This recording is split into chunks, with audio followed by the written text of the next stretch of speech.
नमोस्तुते। शिवं शोध्य बुद्धं परं विश्वनाथं न देवो न बन्धुर्न कर्मा न कर्ता न अङ्गं न सङ्गं न शिक्षा न कायं चिदानन्दरूपं नमो वीतरागं चिदानन्दरूपं नमो वीतरागं। बोलिए अनंतानंद सिद्ध परमेश्वरी भगवान की जय। बोलिए आदिनाथ भगवान की जय। बोलिए महावीर भगवान की जय। बोलिए परम पूज्य आचार्य श्री विमल सागर जी महाराज की जय। बोलिए परम पूज्य आचार्य श्री सम्मत सागर जी महाराज की जय। बोलिए परम पूज्य आचार्य श्री योगेंद्र सागर महाराज की जय। बोलिए परम पूज्य आचार्य मम दीक्षा गुरु श्री सुंदर सागर जी महाराज की जय। शारदे नमस्कार करती हूँ बार बार, ज्ञान का तो वरदान एक बार चाहिए। माता जग माता है तू, भाग्य की विधाता है तू, तेरा मात प्यार मुझे एक बार चाहिए। कंठ और लेखनी पे हो जा तू विराजमान, माथे पे तो हाथ माथ एक बार चाहिए। योगी तो है तेरा दास, उससे न होगा ज्ञान तो अधूरा, मात केवल ज्ञान चाहिए। ज्ञान तो अधूरा, मात केवल ज्ञान चाहिए। बोलिए जलवाणी माता की जय।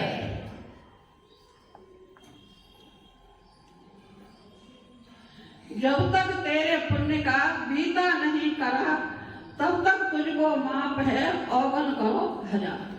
जब तक तुम्हारा पुण्य प्रबल है, चाहे कितना भी गलतियां कर लो, चाहे कितने भी कर लो, लेकिन सभी माप है। और जिस दिन तुम्हारे पाप का उदय आएगा, उस दिन तुमको कोई भी संभालने वाला नहीं होगा। अच्छा ये बताओ, किस किस का नियम है कि हम मंदिर आते हैं तो मंदिर के बीच में किसी से बात नहीं करते हैं? है किसी का नियम का? नहीं है। घर से जब चलते हैं तो किसी का भी ये नियम नहीं है कि रास्ते में अगर कोई मिल जाएगा तो हम उससे बात नहीं करेंगे। है किसी का नियम? नहीं है, किसी का नहीं। अच्छा ठीक, मंदिर में भी आ गए हम, भगवान के दर्शन तक नहीं पहुंचे और दरवाजे पर कोई मिल जाता है तो वहाँ हम 10 मिनट लगा लेते हैं कि हमें ये नहीं मालूम हम दर्शन करने आए हैं, भगवान की पूजन करने आए हैं, क्या करने आए हैं, हमें इतना ध्यान नहीं रहता। और इधर उधर की बातें हम करते रहते हैं, ये भी नहीं मालूम हम कितना टाइम हो गया। लेकिन जब भगवान के दर्शन करते हैं तो हमको ये रहता है कि हम इतना टाइम हो गया मंदिर में, इतना हमको टाइम लग गया। और किस किस का ये नियम है कि जिस वक्त हम पूजन करने बैठेंगे तो हम मौन करके पूजन करेंगे, हम किसी से बात नहीं करेंगे। है किसी का नियम? नहीं। ये नियम जीवन में बहुत जरूरी है। जब तुम दर्शन करने आते हो, 24 घंटे में कितने टाइम तुम भगवान को देते हो बताओ? फिर कहते हो कि जब कर्मोदय में आते हैं तो कहते हो कि आचार्य श्री हमने ऐसा कोई काम नहीं किया, न मालूम क्यों कर्मोदय में आ रहे हैं। तो इतना नियम तो होना चाहिए कि जब हम मंदिर से घर से जब मंदिर के लिए आते हैं तो चाहे कितना भी जरूरी काम हमारा होगा, लेकिन हम किसी से बात नहीं करेंगे। क्यों? हम किससे मिलने जा रहे हैं? 3 लोग के नाथ के दर्शन करने जा रहे हैं, तो 3 लोग के नाथ से बड़ा और हमारे लिए कोई भी नहीं है। लेकिन हम इतना भी नहीं कर पाते। उसके बाद में जब हम पूजन करने बैठ जाते हैं तो अगर कोई सखी सहेली आ गई तुम्हारी, या कोई बीच में बात करने के लिए आ गई, तो हमारा अर्घ अधूरा रह जाता है और हम उनसे बातें करने लगते हैं। क्या बातें करने लगते हैं? ये तुमने ये ऐसी चीजें कहाँ से बनवाई, ये साड़ी कहाँ से मंगवाई, घर में क्या हो रहा। तो 3 लोग के नाथ के सामने जब हम ये बातें करेंगे तो हमारा क्या पुण्य बनेगा? नहीं बनेगा। यहाँ भी मंदिर में भी आकर वही हम संसार की सब बातें करने लग जाते हैं। तो आज से इतना नियम करो कि हम अगर घर से मंदिर चलेंगे तो हम किसी से संसार की बातें नहीं करेंगे। चाहे कितना भी जरूरी काम होगा, संकल्प करके चलो। और जब तक आपके जीवन में संकल्प नहीं होगा, जब तक आपका पुण्य अर्जन नहीं हो सकता। काम आप क्रिया सब कर रहे हो, लेकिन निष्क्रिय ऐसी क्रिया कर रहे हो जिससे आपका पुण्य कोई भी नहीं लग रहा है। देखो, ज्ञान पेट से कोई ज्ञान लेके नहीं आता, लेकिन जब हम सुन लेते हैं तो हमको उस पर आचरण करना चाहिए। ये नहीं कि हमने सुना और हमने इस कान से सुना उस कान से निकाल दिया। आज से ये सब नियम करो तो हम जब घर से मंदिर आएंगे तो हम कोई रास्ते में बात नहीं करेंगे, और जब तक हमारा पूजन चलेगा तब तक हम किसी से भी बात नहीं करेंगे, चाहे कितना भी हमारा जरूरी काम क्यों ना हो। तो हम इतना भी नहीं कर पाते। माला फेर रहे हैं, माला फेरते फेरते भले ही मुख से नहीं बोले, लेकिन इशारे से हम सारे काम कर रहे हैं नहीं कर रहे हैं। तो वो जब इशारा तुम कर रहे हो तो तुम्हारा वचन नहीं बोल रहा, लेकिन तुम्हारी काया बोल रही है, मन बोल रहा है, तो बोलना ही होता है या तुम्हारा मौन नहीं होता है। तो हमें मंदिर में आके अपना इतना कम से कम समर्पण करना चाहिए भगवान के सामने कि 1 घंटा में बैठूंगा तो मेरा संसार के कारणों से सबसे निवृत्ति है, और मैं संसार के कारण से छूटकर भगवान तेरी शरण में आए हूँ। हो सकता है नहीं हो सकता नहीं ले सकते, चलो कोई बात नहीं। तो कहने का मतलब ये है कि 24 घंटे में हम 1 घंटा भी भगवान के शरण में आते हैं तो हम वहां भी अपने मन वचन काय को नहीं लगा सकते हैं। फिर जब कर्म उदय में आते हैं तो हम कहते हैं कि न मालूम में कौन से भव का कर्म है, कौन सा कर्म का ऐसा उदय हमारा आया जो हमको इतनी परेशानी आ रही है। अब 1 घंटे धर्म करोगे और 23 घंटे कर्म करोगे तो वो बैलेंस तो खराब ही है, इधर से उधर हो ही रहा है।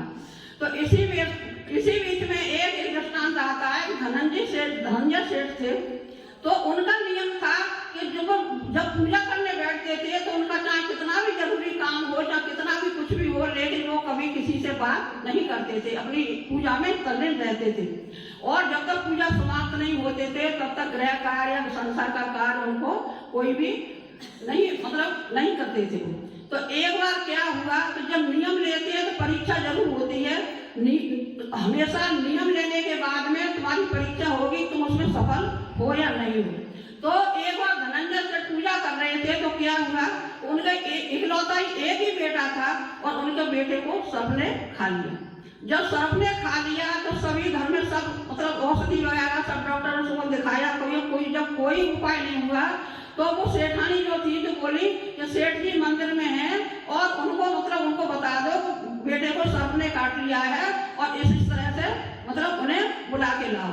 तो जब वहां सेठ जी के पास समाचार पहुंचा तो वो सेठ जी तो पूजा में अपने दम में थे, उन्हें किसी से बात करने की इच्छा नहीं थी। जब वहां पर जब खबर पहुंची कि आपके बेटे को सबने काट लिया है और इस तरह से मृत्यु की अवस्था में है और आप जल्दी घर चलिए, तो सेठ जी ने न कोई हाँ करी न ना करी, कोई कुछ नहीं करी और अपने पूजा में तल्लीन रहे। तो वो जो खबर देने वाला था वो सेठानी से बोला कि मैं तो कह के आया हूँ, लेकिन सेठ जी ने मेरी तरफ मुड़कर भी नहीं देखा। तो जो सेठ, अब बच्चे की ममता माँ को होती है, तो सेठानी जो थी बहुत रुष्ट हो गई और बहुत उल्टी सीधी सेठ जी से कहने लगी और बोली ये पूजा ही साथ में जाएगी और बेटे का मरण हो गया तो बेटा तुम्हारा द्वारा से आ जाएगा क्या। बहुत उल्टी सीधी बातें करने लगी। जब करने लगी फिर भी सेठ पर कोई असर नहीं हुआ तो वो बच्चे को लेकर के मंदिर में पहुंच गई और सेठ के सामने बच्चे को पटक दिया। जब पटक दिया तो वहां भी उल्टी सीधी कहने लगी तो सेठ जी ने नजर उठाकर भी बच्चे की तरफ नहीं देखा और वे अपने पूजा में तल्लीन रही। अपनी पूजा में तल्लीन, जब उनकी पूजा समापन हो गई तो पूजा के बाद में उन्होंने देखा जब वो जो बच्चा था बिल्कुल मूर्छित था और बच्चे में कोई ऐसी नहीं थी। तो उन्होंने क्या किया, हे भगवान मुझे तो आपके ऊपर दृढ़ श्रद्धा है, लेकिन इस संसार में अगर इसी तरह से हुआ तो आप धर्म से श्रद्धा उठ जाएगा। और इसी उसको लेकर उन्होंने विसा पहाड़ स्टोर की रचना शुरू कर दी और विसा पहाड़ पढ़ते पढ़ते उन्होंने जब पूरा विसा पहाड़ हो गया तो उन्होंने वो जल था वो गंधोदक के रूप में उस बच्चे के ऊपर छिड़का। जब बच्चे के ऊपर छिड़का तो बच्चा था वो उठकर बैठ गया। जब उठकर बैठ गया तब सेठानी जी ने कहा कि मुझे माफ कर दो और मैंने आपसे बहुत उल्टी सीधी कही और धर्म के बारे में मैंने ऐसे कहा। तो ऐसा दृढ़ श्रद्धा जिस दिन हमारा होगा तब हमें ऐसे चमत्कार मिलते हैं। प्रभु चमत्कार तो वही है, लेकिन हमारी भगवान तो वही है जो पहले थे, लेकिन श्रद्धा में बहुत गड़बड़ी हो गई है, इसी वजह से कोई हमारा काम पूरा नहीं हो सकता। पूरी जिंदगी हो जाती है भक्तामल पढ़ते हुए, विसापार पढ़ते हुए, पूजा करते हुए, लेकिन हमारे कोई भी काम ऐसे नहीं बनते हैं। क्यों नहीं बनते हैं? क्योंकि हमें श्रद्धा नहीं है। जब श्रद्धा नहीं होगा हमारा, तो हमारा कोई काम बनने वाला नहीं है। और हम श्रद्धा समर्पित में कहीं भी सही गुरु के पास जाए या भगवान के पास जाए, जब तक हमारा समर्पण नहीं होगा तब तक हमारा कोई काम बनने वाला नहीं है। इसलिए मन वचन काया से समर्पित हो गए हम, कितनी भी हम कहते 1 घंटा नहीं 10 मिनट ही आप जाओ, लेकर समर्पण में जाओ तो तुम्हारे सारे काम अपने आप ही सही बन जाएंगे। अब सुबह अब आता हमें यहाँ आए तो 4 महीने हो गए। अब जब अगर गुरु नगर में है तो आपका क्या कर्तव्य बनता है? हम सारे काम छोड़ के पहले गुरु के दर्शन करें, गुरु के दर्शन करें और उसके बाद में संसार के कार्य तो हमारे सारे काम होते ही होंगे। लेकिन होता क्या है? पूरे घर के काम निपटा के उसके बाद में गुरु के दर्शन होते हैं।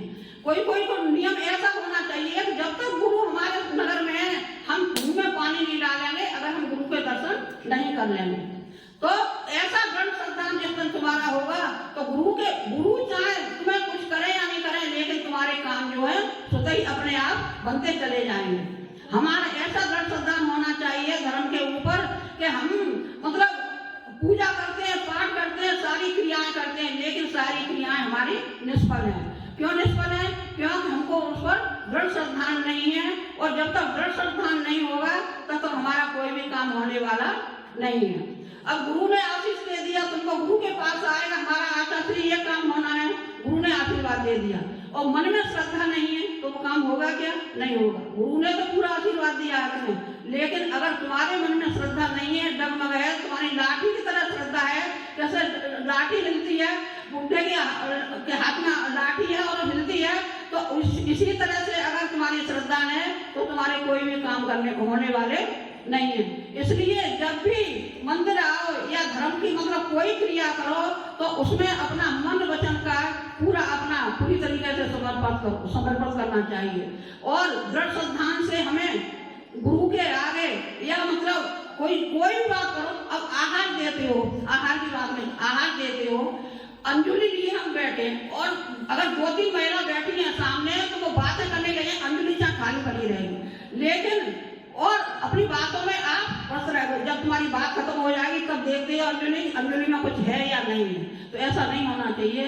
जो भी काम करें मन वचन काया लगा करके करें और अपने मन को पूरी तरह से उसमें लगा करके और अपनी श्रद्धा से करें, तभी कल्याण होगा। बोलिए आचार्य सुंदर सागर जी महाराज की जय।